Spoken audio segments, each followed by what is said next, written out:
जी मैं इस वक्त सदर टाउन में मौजूद हूं और आप मेरे अक़ब में देख सकते हैं कि यहाँ पर हर तरफ कचरा और गटर उबल रहे हैं, पानी है।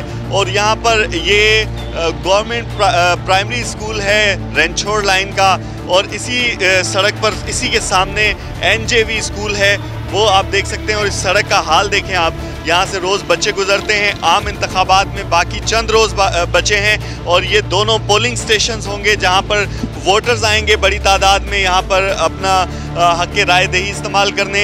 लेकिन यहाँ पर इंतज़ामात आपके सामने हैं, हर तरफ गटर उबल रहे हैं, कचरा है, यहाँ पर रोड टूटे हुए हैं। और दो बड़े स्कूल कराची के यहाँ पर NJV और ये रेंचोड़ लाइन प्राइमरी स्कूल यहाँ पर वाक़ हैं। और रोज़ाना की बुनियाद पर यहाँ पर बच्चे आते हैं, स्कूल असातिज़ा और पेरेंट्स आते हैं, उनको दुश्वारी का सामना करना पड़ता है। लेकिन जो हुक्काम बाला हैं उनके सर पर जू तक नहीं रेंगती। इस हवाले से बारहा शिकायत की गई हैं इलाका मकीनों की जानिब से कि ये मसला है, यहाँ पर स्कूल के सामने जो है वो गटर उबल रहे हैं जिससे बच्चे गटर में गिर सकते हैं। और रोज़ाना की बुनियादों पर यहाँ पर जब स्कूल्स की वैन आती हैं तो उनको भी दुश्वारी होती है। यहाँ पे कोई तवज्जो नहीं है, ना कोई लीडर का कोई तवज्जो है। रोड की बहुत परेशानी है, यहाँ स्कूल भी है, बच्चे भी आते जाते हैं, गटर का पानी है, सब कुछ है। यहाँ पे जो है 3 स्कूल है, किस तरह गंदगी के अंदर से बच्चे जाते हैं स्कूल में, ये हमें पता है। काफ़ी टाइम हो गया इसको।